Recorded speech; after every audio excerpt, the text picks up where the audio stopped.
y'all see that? That was one of them Cybertrucks. Pretty fancy, huh? Even up here in the Colorado Rockies, they be driving those things. So how about them Tesla Cybertrucks, huh guys?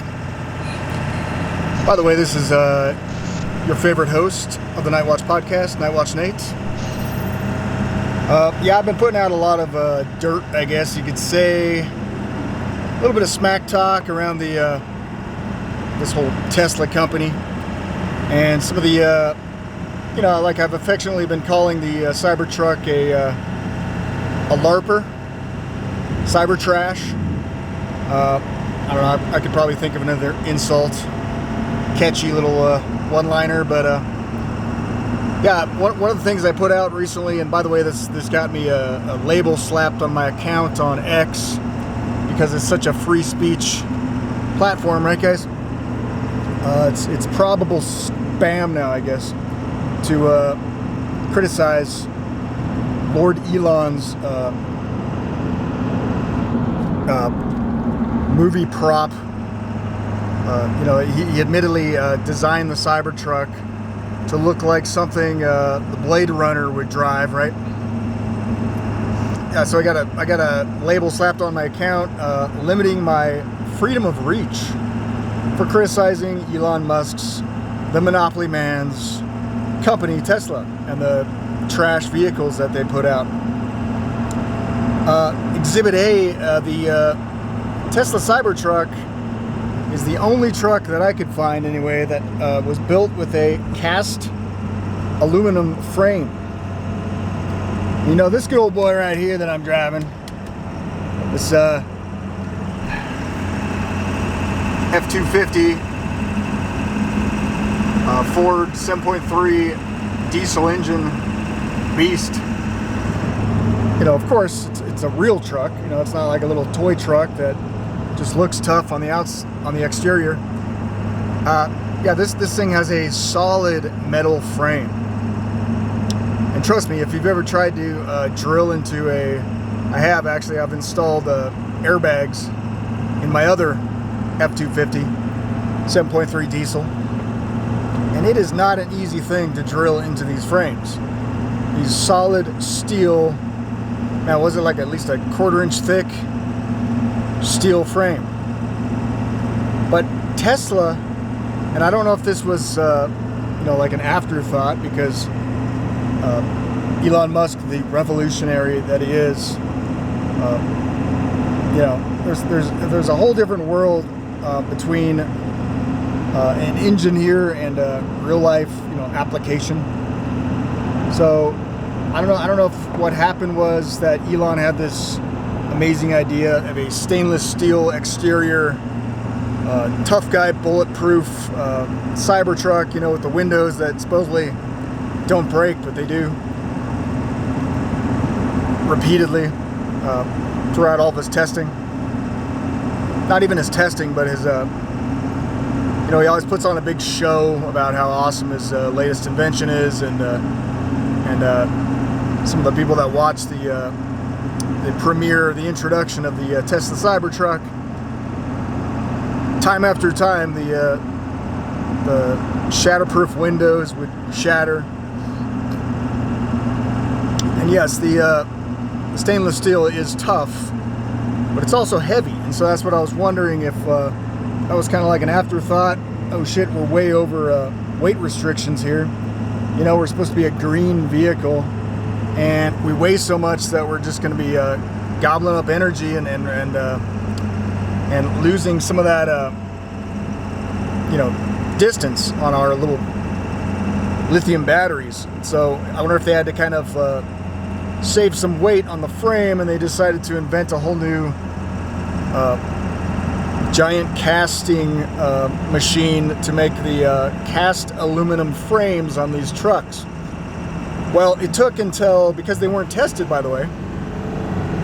Yeah, like for years after the Cybertruck was released, people began to speculate.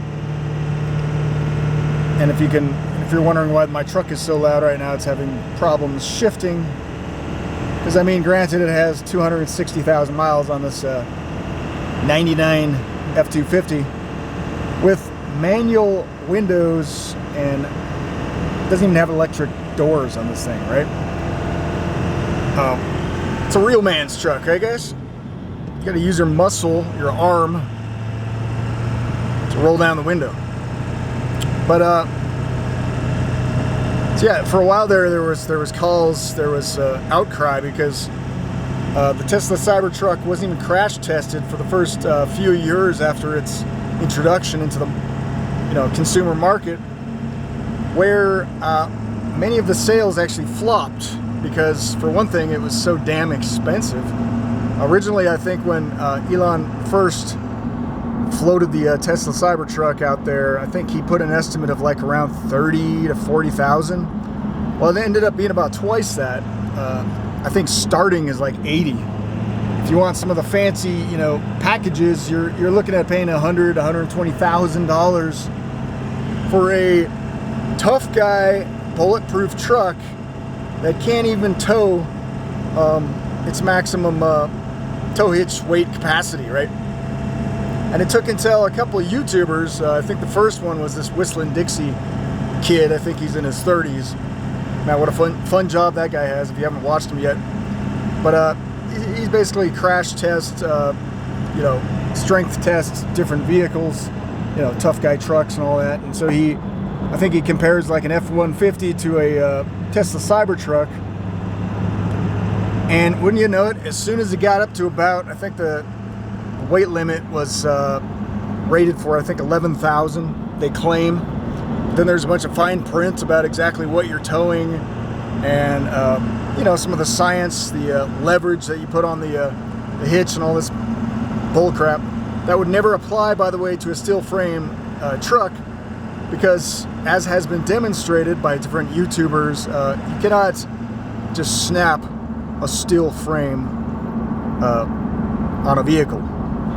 But you can, as has been repeatedly demonstrated now, just break off the back end of a Tesla Cybertruck because it's aluminum. An aluminum frame. And they advertise it as a truck that can actually haul up to 11,000, read the fine print. In reality, more like probably safely 700 pounds you can haul with the back end of that truck.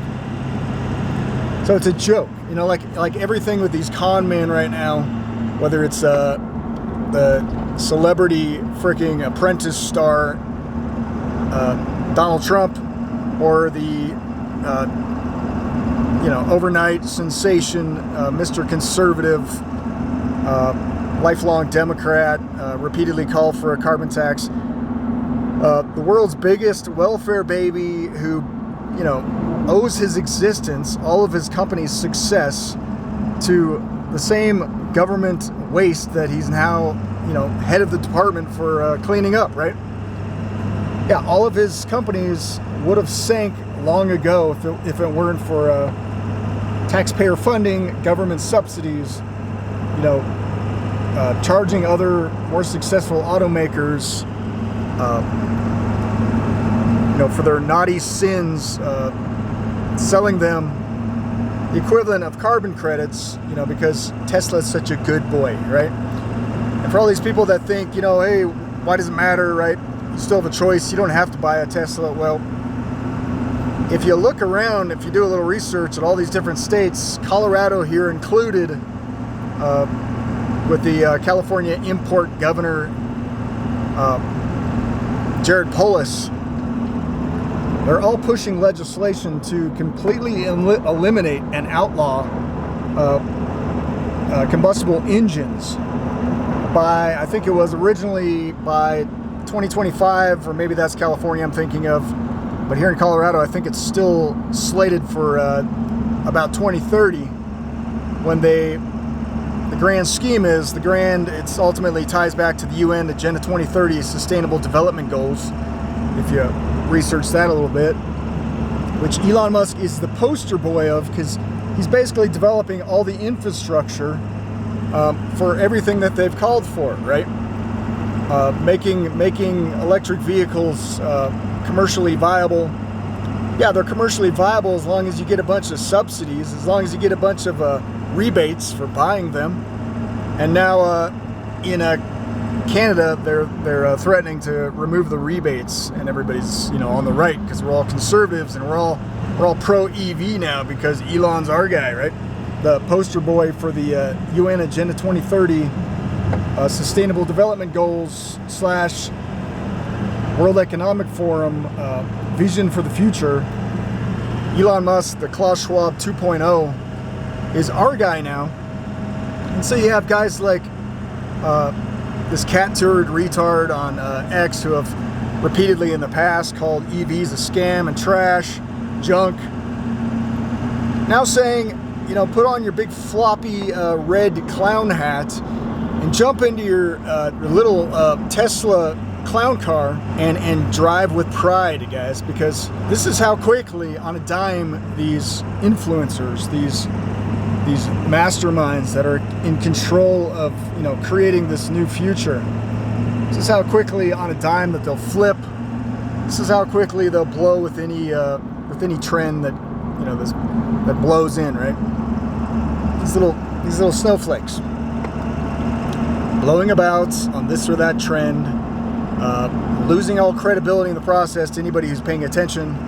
Even Alex Jones, even tough guy Alex Jones, who used to call out the giant fraud that EVs are, in fact that they uses more carbon to produce these vehicles, to mine these batteries over there in these freaking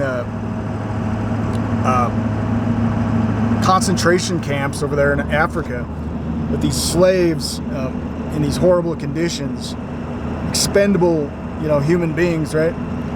Mining these this lithium for these batteries that when it's all figured out, when it's all factored in, all the carbon that it takes to produce these batteries, it doesn't really even offset the lifespan of some of these vehicles. So it's a total scam. And meanwhile, so Trump now is passing executive orders to put 25% tariffs. This comes after he turns the White House into a Tesla commercial. And after this, this ongoing psyop of, Tesla terrorism out there, galvanizing everybody on the right to defend Elon Musk and his precious car company. Once again, that stands for all the same, agenda. Autonomous, hackable vehicles, guys. This is the new symbol of freedom, right? America. Yeah, drive your hackable electric slave wagon, guys, that could be at any point in time, just like is already being practiced, put into practice in China. At any time, if you say something wrong on Elon's platform, you say something against the current regime, they can switch it off and deny you of your right to travel. You can't do that with one of these good old boys that I'm driving right now, right? Because there's no electronic interface. There's none of this drive-by-wire bullshit that you can literally cut off your ability to steer, or hack into your ability to steer. If Alex Jones was worried about his life, like he claims, he has all these threats out on his life from Ukraine or whatever the latest enemies are. Why would he be driving a Tesla Cybertruck if he's afraid of the quote-unquote deep state offing him, right? I mean, that'd be the last thing you want to be driving right now if you're an Alex Jones and you think you're that high of a profile, you're the tip of the spear, you're that big of a threat. Why would you want to jump into something that can be easily hacked and drive you straight into a cliff or a tree? Incoming traffic, right? Speaking of, I'm trying to steer as I got a giant camera in front of my face blocking the incoming lane. Yeah, it doesn't make any sense, guys. Yeah, what's patriotic about driving a vehicle that, once you know the agenda behind it, right? It's all about control. It's nothing about saving the earth. It's nothing about reducing carbon. And I don't think I mentioned it, like Elon said in a previous interview, I think it was back in 2018, the end game of Tesla, of his company Tesla, is to one day, rid the roadways of any diesel or gasoline engine vehicles.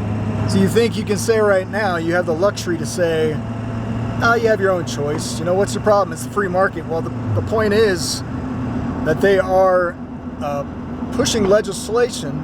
You know, granted, it's Elon just building the infrastructure for the moment, and Trump, you know, using the highest office in the land to pick winners and losers, you know, passing 25% tariffs on his all of his competition, right? You know, I was looking into recently Toyota, and dude, I've always loved Hondas. I've always loved Toyotas. If you want a reliable vehicle that's going to last forever, that you'll barely ever have to do an oil change on, right? I think I had a Honda CR-V for a while, 99 back in the day. And this thing literally is back when I was younger and I wasn't too responsible, I guess, on continually checking the oil. But sometimes, you know, we'd go past 10, 20,000 miles past the due date for the oil change, and you check the oil and it'd still be full. And I think at one time the only thing that almost put the vehicle out of commission was the timing belt snapped, because we were too cheap to change the timing belt. So I think it got up to about 130,000 miles. We drove it since 90,000, I think it was. Got up to about 130, and the little missus was driving it down the highway, and it just went out. And it was an interference engine, so I looked it up, did all the YouTube videos and all that. And like pretty much everybody said on an interference engine that car will never drive again. Well, I was like, I wasn't willing to accept defeat. It was such a good, reliable vehicle, so I taught myself how to replace the timing belt. It's a pain in the ass, by the way. You got to take off the driver's side wheel to access it, and then there's a lot of issues about stretching the belt around and the tension and all that, but I eventually got it back on there. The thing started right up, no problem.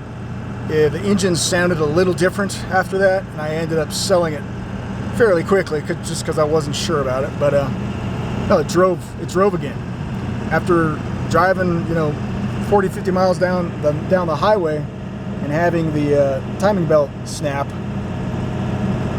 just a solid vehicle. So a Honda, a Toyota, but Toyota in particular lately is one of the few companies that has been pushing back against this giant push for going all electric. And I think his name is Toyoda with a D, the chairman of Toyota. He's made several comments in the past about how strictly electric isn't viable as an option. Alex Jones, even in the past, I put out a video recently of some of his former criticisms about how electric vehicles just get you dependent upon the coal and the power grid, which 1 hour charge from a Tesla at a charging station takes like over 200, the amount of energy that it takes to power like over 200 houses, and how that was kind of designed to fail, to overstress the power grids. And so we've had all these continual every summer rolling blackouts on the West Coast and Texas, I think it was. And it's all part of this set up to fail system, whereby eventually, what's going to happen when you get everybody driving electric vehicles and they all have to charge their electric vehicles? Right now it's like like 2, 3, maybe 5 tops % of the market, electric vehicle sales. What's going to happen when you have everybody trying to drive electric vehicles? Well, guess what? Some people are not going to be able to drive when other people are going to be able to drive. You're going to have like little windows of time when you'll be able to drive your vehicles. And this ongoing theory about coming lockdowns, climate lockdowns. Maybe you'll have, 1 day out of the week nobody can drive, right? We gotta build back up the grid. We gotta stop using so much power. But they're setting up the whole system, cryptocurrency included, the energy it takes to mine crypto, with Trump pushing the Bitcoin reserve. All of this stuff takes an extreme amount of power, right, guys, to power the beast, basically, the beast system. And so ask yourself, why do they want everything to go electric? If it's, so harmful to the earth. Well, maybe because they want you to get everybody, the entire population, dependent upon this system that can be shut off whenever they want it to be, right? Just like these hackable vehicles, just like the reports of these different, like rebel leaders in these different countries that were driving Tesla Cybertrucks, and they ended up claiming that Elon shut off their Cybertruck. Well, that's what happens, guys.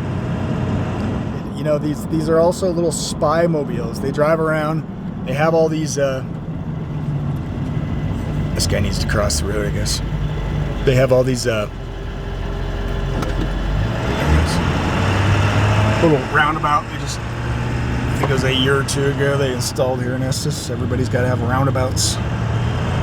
But that's just a test case scenario of what could happen.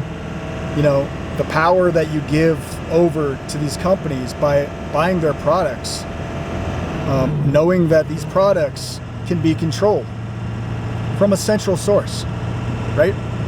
When the original Tesla Cybertruck bomber outside of the Trump Hotel in Vegas, when the authorities needed the doors unlocked because it had locked the guy in after he supposedly shot himself in the head, and all of his remains were burned to a crisp. Again, that's how safe these vehicles are. You're in an accident, well, you're locked in there with that ticking time bomb sitting under you, that giant lithium battery. To become a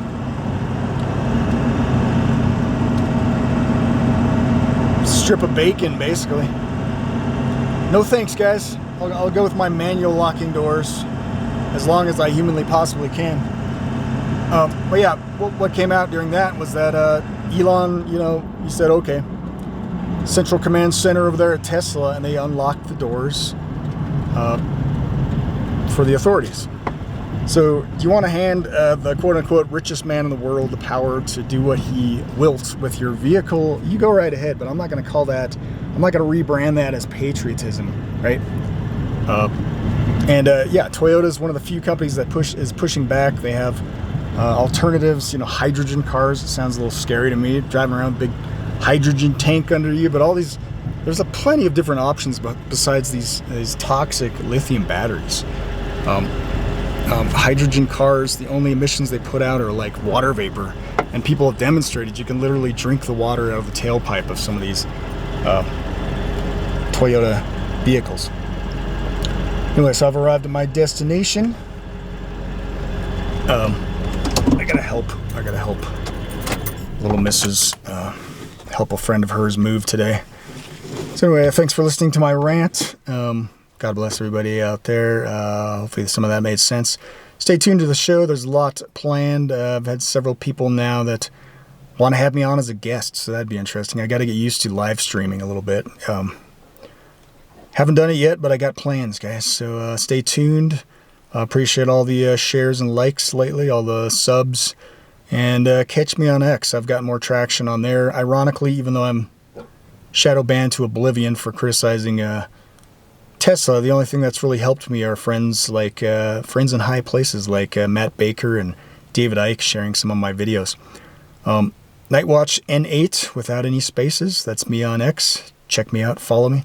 God bless everybody. Till next time. This is Nightwatch N8. It's a beautiful day up here in the Rockies. Man, it's getting warm. It's getting nice. Might have to do some things outside soon, so that might distract me a little bit too from the show. But the more shares, the more donations, gives me more of that ambition to actually pour more time into this show. I've been at it for like 6 years now, and they've kept me pretty much crushed under their big tech boot, but I'm still out here. I'm not going to stop, and I hope you all appreciate it. God bless everybody. This is Nightwatch N8. Till next time, signing out. All right.